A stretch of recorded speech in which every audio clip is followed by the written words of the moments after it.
Bismillahirrahmanirrahim. Assalamualaikum warahmatullahi wabarakatuh. Alhamdulillahirabbil alamin. Wa bihi nasta'inuhu ala umuri dunya waddin. Wa asyhadu an la ilaha illallah wahdahu la syarika lahu ilahul awwalin wal akhirin.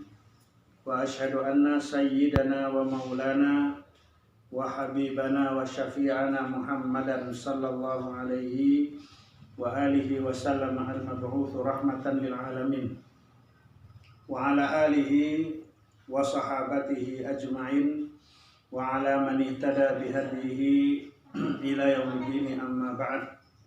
Fa ya ibadallah, usikum wa iyaya nafsi bi taqwallah, faqad fazal mu'minuna al-muttaqun.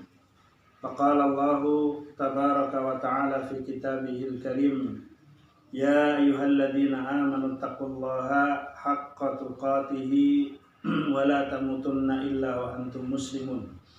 Wa qala ta'ala aidan, ya ayyuhalladzina amanu taqullaha wa qulu qawlan sadida yusri lakum a'malakum wa yaghfir lakum dhunubakum wa may yuti'illaha wa rasulahu faqad faza fawzan 'azima.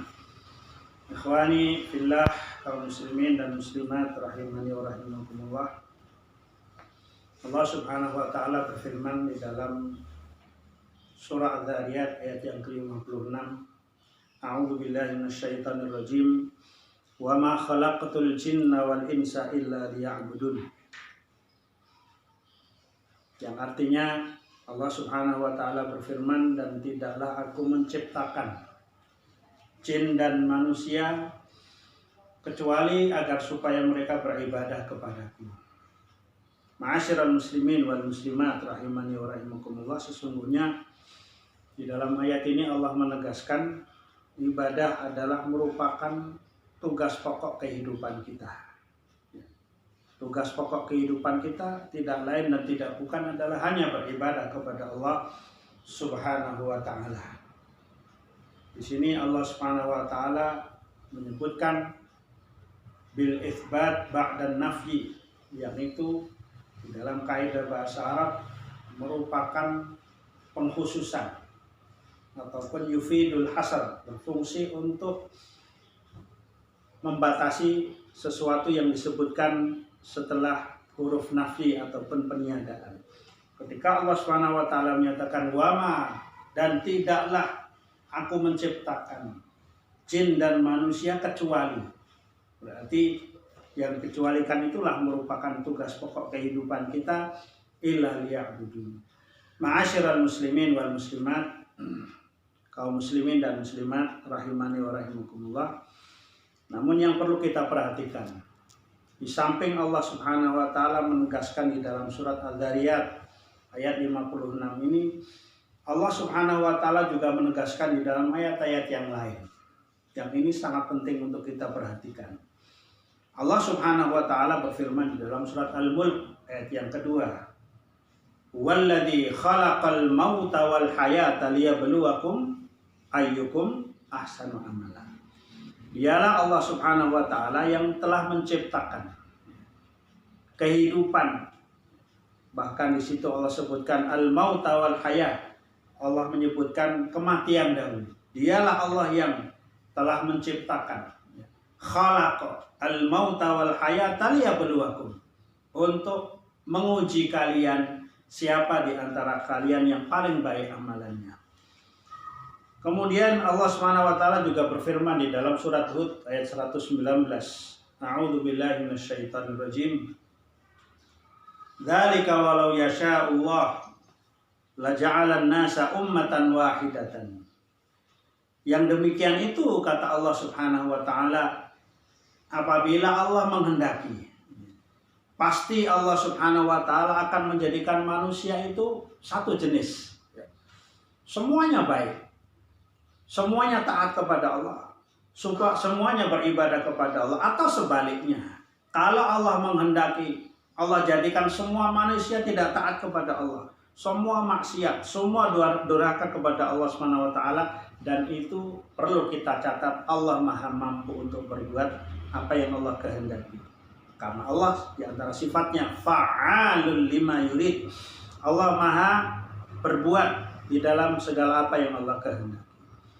Ma'asyiral muslimin wal muslimat rahimani wa rahimakumullah. Kemudian di dalam rangkaian surat Hud tadi Allah Subhanahu wa taala menyatakan, setelah Allah menjelaskan yang demikian itu apabila Allah menghendaki, niscaya Allah akan menjadikan manusia itu satu macam.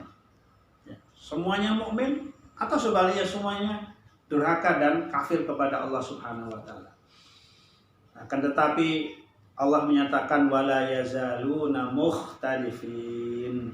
Akan tetapi kehendak Allah Subhanahu wa taala menetapkan manusia secara khususnya di samping makhluk Allah yang lain, mereka senantiasa berselisih, tidak bisa disatukan. Karena menyatukan jiwa manusia itu hanya ada di tangan Allah Subhanahu wa taala. Allah berfirman di dalam ayat yang lain di dalam surat Al-Anfal, a'udzubillahi minasyaitonirrajim, "Lau anfaqta ma fil ardi jami'an ma allafta baina qulubihim." Kalau Anda menginfakkan seluruh yang ada di atas muka bumi, Anda tidak bisa untuk menyatukan antara hati manusia. Apa pelajaran penting yang kita perhatikan di dalam ayat-ayat yang sudah kita sebutkan tadi? Bahwasanya Allah Subhanahu wa taala ketika menyebut di dalam surat Adz-Dzariyat 56, tidaklah aku menciptakan jin dan manusia kecuali agar supaya mereka beribadah kepada Allah. Allah menggunakan kata-kata khalaqa yang ditambah dengan dhamir ana wa ma khalaqtu, dan tidaklah aku menciptakan manusia dan jin.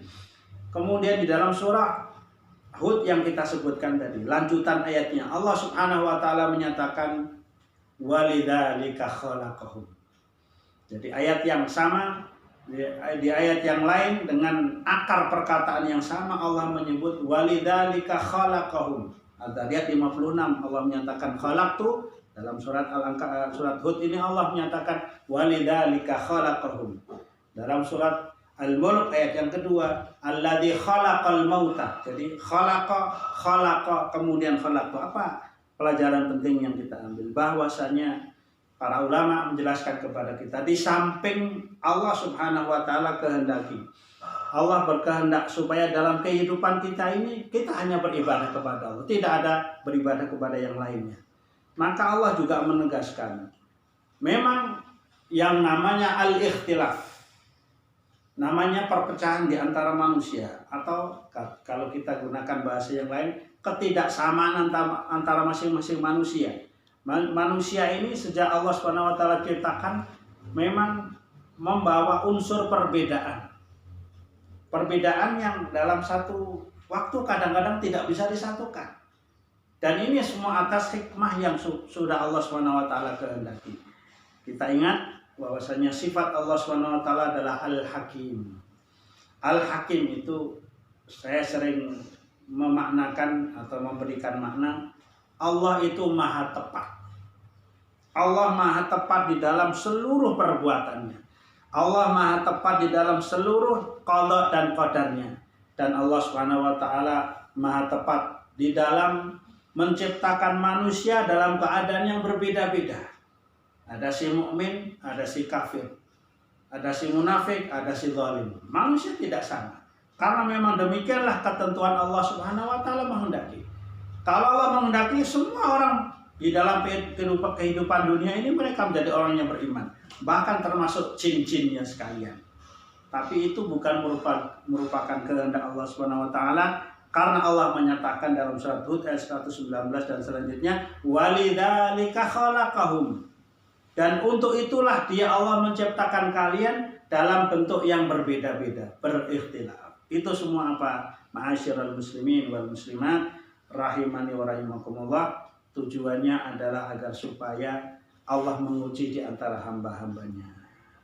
Walanabluwannakum bisyai'im minal khauf wal ju' wa naqsim minal amwali wal anfusi wa thamarat wa basyiris sabirin. Dan sungguh-sungguh kami akan menguji kalian dengan sedikit ketakutan, wal ju' sedikit kelaparan, kemudian dikurangkan harta kalian, wa naqsim minal amwal, kemudian dikurangi jiwa-jiwa kalian. Ada sebagian di antara kita diambil atau kembali menghadap Allah Subhanahu wa taala.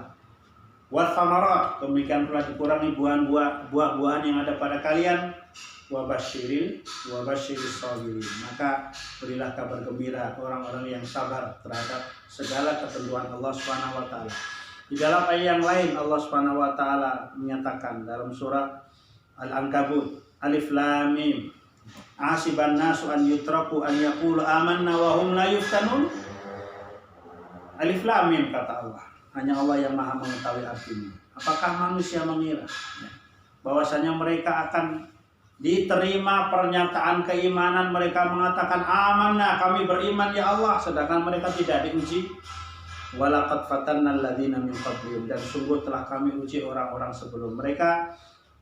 Wala ya'lamannallahu alladziina shadaqu wa la ya'lamannal kadzibin, agar supaya dengan diuji tersebut Allah mengetahui siapa di antara hamba-hambanya yang kadzabu, yang mereka itu dusta di dalam pernyataan keimanannya, dan siapa di antara mereka yang benar-benar teruji keimanannya sehingga menjadi seorang mukminin shadiqin, orang yang keimanannya benar sesuai dengan yang Allah Subhanahu wa taala kehendaki.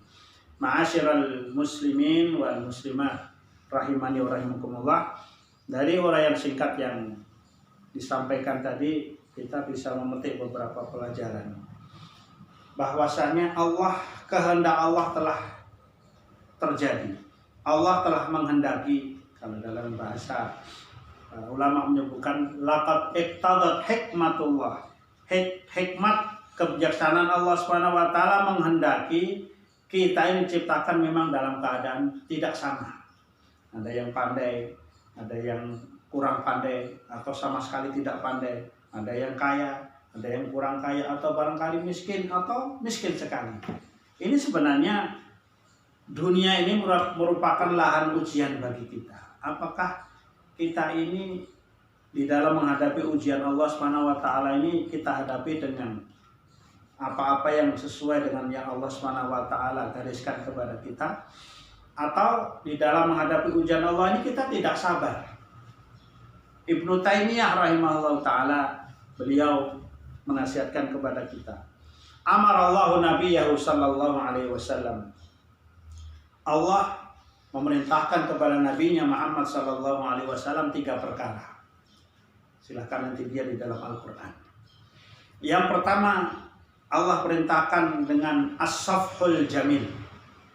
Di dalam surah Hud ayat 117,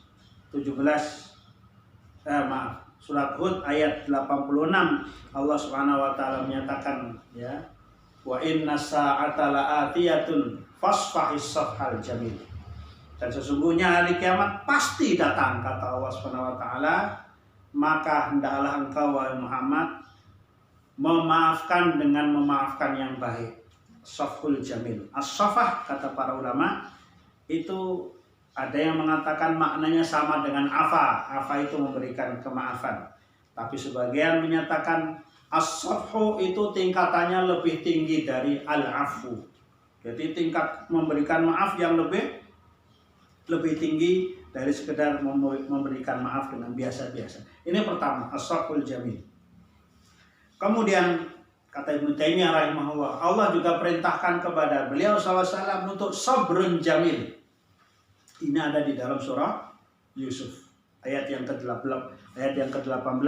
Allah Subhanahu wa taala ketika mengkisahkan ucapan Nabiullah Yakub alaihissalam, yang tentunya ketika itu diuji oleh Allah Subhanahu wa taala, di ketika sebagian anak-anak kesayangannya ini berbuat sesuatu yang bisa dikatakan mendalimi atau menganiayanya terhadap saudaranya Yusuf alaihissalam, saudara kandung mereka sendiri. Maka di antara ucapan Nabiullah Yakub alaihissalam, dia mengatakan fasabrun jamil, kesabaran yang baik. Wallahul musta'anu ala ma tasifun, dan Allah Subhanahu wa taala lah yang aku minta pertolongan kepadanya dari apa yang kalian sifatkan, apa yang kalian ceritakan, apa yang kalian gambarkan. Ini sabrun jamil. Meskipun dalam hal ini mengisahkan tentang ucapan Nabiullah Yakub alaihissalam, tapi ini juga berlaku bagi beliau sallallahu alaihi wasallam. Kalau memang Al-Quran pertama kali turun ditujukan kepada beliau sallallahu alaihi wasallam. Kemudian yang ketiga, ikhwani fiddin, kaum muslimin dan muslimat rahimani wa rahimakumullah, yang ketiga Allah sebutkan di dalam surah Muzammil ayat yang ke-10. Wasbir ala ma yaquluna wahjurhum hajran jamila. Dan sabarlah engkau wahai Muhammad di dalam apa yang mereka perkatakan. Rasul dikatakan sihir, Rasul dikatakan tukang sihir, penyair, dukun, pembohong, pendusta dan lain-lain sebagainya. Maka Allah perintahkan kepada Nabi dan Rasulnya Muhammad SAW, wasbir ala ma yaqulun. Di dalam mendengar semua tuduhan, semua celotehan orang-orang musyrikin, tuduhan-tuduhan yang tidak berdasar kepadamu wahai Muhammad, sabar. Dengarkan saja. Tidak usah terlalu menjadikan hatimu sedih. Wala tahzan alaihim, dalam ayat yang lain Allah nasihatkan dan Allah hibur beliau SAW, jangan engkau bersedih terhadap apa yang mereka lakukan terhadap dirimu. Wasbir ala ma yaqulun wahjurhum hajran jamila. Tinggalkanlah mereka dengan cara meninggalkan yang baik. Jadi ini 3 perintah Allah SWT kepada Rasulullah SAW. Yang pertama as-safhul jamil. Ibnu Taimiyah mengatakan as-safhul jamil itu safhun bila itab, memaafkan tapi tidak diikuti dengan celaan. Kadang-kadang di antara kita memaafkan saudaranya, tapi ada kata-kata kasar setelah itu yang tidak patut dan tidak layak untuk diucapkan. Kalau sudah namanya memaafkan, ya selesai. Nah, makanya as-safhu itu tingkatannya lebih tinggi dari al-afu. Kalau as-safhu itu ibaratnya sudah dada kita lapang, sudah selesai. Sudah tidak ada apa-apa antara kami dengan kamu, antara kami dengan kalian. Ini yang kata Nabiullah Yakub alaihissalam kepada anak-anaknya, la tathriba alaikumul yaum. Tidak ada dendam, tidak ada perasaan berundel pada hati kami terhadap kalian pada hari ini. Kemudian kata Ibnu Taimiyah rahimahullah taala, as-sabrul al-hajrul jamil, meninggalkan dengan cara yang baik. Maksudnya apa? Menghijrai sesuatu yang tidak baik dengan cara yang baik pula. Kata beliau rahimahullah ta'ala Ibnu Taimiyah, al-hajrul jamil itu hajrun bila adza, meninggalkan sesuatu tanpa menyakiti. Saya berikan dalam hal ini konteks dunia pendidikan.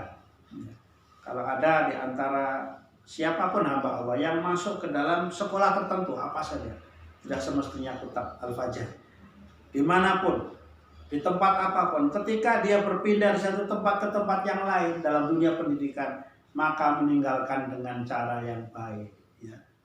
Bukan meninggalkan kemudian menceritakan kejelekan, kekurangan. Memang saya pindahkan anak saya dari sekolah ini karena guru-gurunya malas umpamanya, guru-gurunya mungkin kata-katanya kasar, guru-gurunya kurang profesional. Ini namanya meninggalkan tapi tidak jamil. Harusnya meninggalkan tanpa menyakiti. Justru kalau perlu, ya, memberikan masukan-masukan yang baik. Ataupun di antara sifat orang beriman adalah menutupi kekurangan saudaranya, bukan mengumbar, bukan apalagi memviralkan. Waliyadzubillah.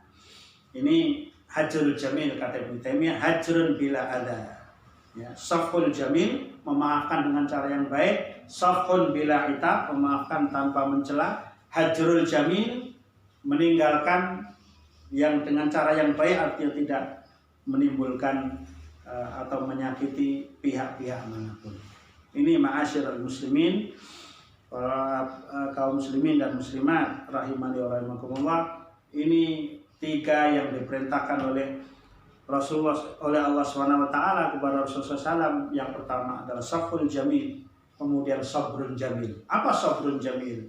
Sabrun jamil itu adalah kita sabar, sabrun bila syakwa, sabar tanpa diikuti dengan mengeluh, berkeluh kesah. Maka di dalam tingkatan, dalam penjelasan tentang bab akhlak di dalam Islam, para ulama menjelaskan ketika seseorang diuji dengan satu musibah. Ketahuilah bahwasanya ketentuan Allah SWT yang berlaku kepada hambanya, kata Ibnul Qayyim, di antara bentuk qadha dan qadar Allah kepada hambanya, yang pertama adalah al-qadha fil masaib. Ketentuan Allah SWT, takdir yang berlaku kepada hambanya, bahkan kepada seluruh alam semesta ini berupa musibah. Ini kita harus hadapi dengan sabar. Kemudian yang kedua, sabrun qadauhu ta'ala, takdir Allah SWT yang berkaitan dengan ma'ayib. Apa ma'ayib? Ma'ayib itu kekurangan, aib.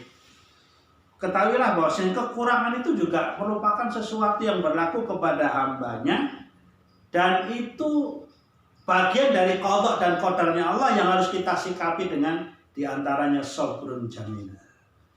Kita sabar, kita memahami dengan sesadar-sadarnya bahwasanya manusia tidak ada yang sempurna. Manusia mesti ada lebih di satu hal, dia ada kurang di hal yang lain. Dia kurang di sini, dia lebih di tempat yang lain. Maka sekali lagi, ma'asyiral muslimin wal muslimat, ikhwanin wa akhwati fillah, marilah kita menyadari dengan sepenuh kesadaran bahwasanya memang dunia ini tempat kita diuji oleh Allah Subhanahu wa taala. Dan Allah Subhanahu wa taala berfirman dalam surat Saba ayat yang ke-46, wa ja'alna ba'dakum li ba'din fitnatan atasbirun. Dan demikianlah kami menjadikan sebagian kalian menjadi ujian bagi sebagian yang lain. Maka Allah SWT mengakhiri firman-Nya dengan istifham, dengan nada pertanyaan, atasbirun, apakah kalian bisa sabar? Apakah kalian mau sabar? Di dalam keterangan yang lain menyebutkan ini istifham. Secara zahirnya ini bentuknya pertanyaan, tapi secara maknanya perintah. Isbiru. Allah bertanya, apakah kamu bisa sabar? Apakah kamu mau sabar? Maksudnya adalah sabarlah kamu. Karena memang kamu dihidupkan dalam kehidupan ini, secara nyatanya memang kita ini berikhtilaf, tidak bisa sama. Ada orang pandai, ada yang tidak pandai. Ada orang yang mungkin lebih dari satu sisi, dia kurang dari satu sisi. Maka di sini dituntut bagi kita untuk menghayati apa yang dinasihatkan oleh Ibnu Taimiyah tadi. Kita menghayati as-safhul jamil, memaafkan ya dengan cara yang baik ya. Kemudian hajrul jamil, meninggalkan dengan cara yang baik. Kemudian kita sabrun jamil, sabar dengan cara yang baik. Kenapa demikian? Karena Allah Subhanahu wa taala Tuhan kita sama-sama, Tuhan yang kita sembah setiap hari, Allah Subhanahu wa taala, Dia adalah innallaha jamilun yuhibbul jamal. Karena Allah itu maha indah dan suka kepada keindahan. Demikianlah sedikit sekelumit nasihat yang mudah-mudahan bermanfaat untuk kita semuanya, untuk memperbaiki keimanan kita, untuk memperbaiki hubungan sesama kita. Karena memang sejatinya orang beriman adalah saling bersaudara. Demikianlah sedikit nasihat, mudah-mudahan bermanfaat. Wallahu a'lam bishawab. Kita akhiri dengan wassalamualaikum warahmatullahi wabarakatuh.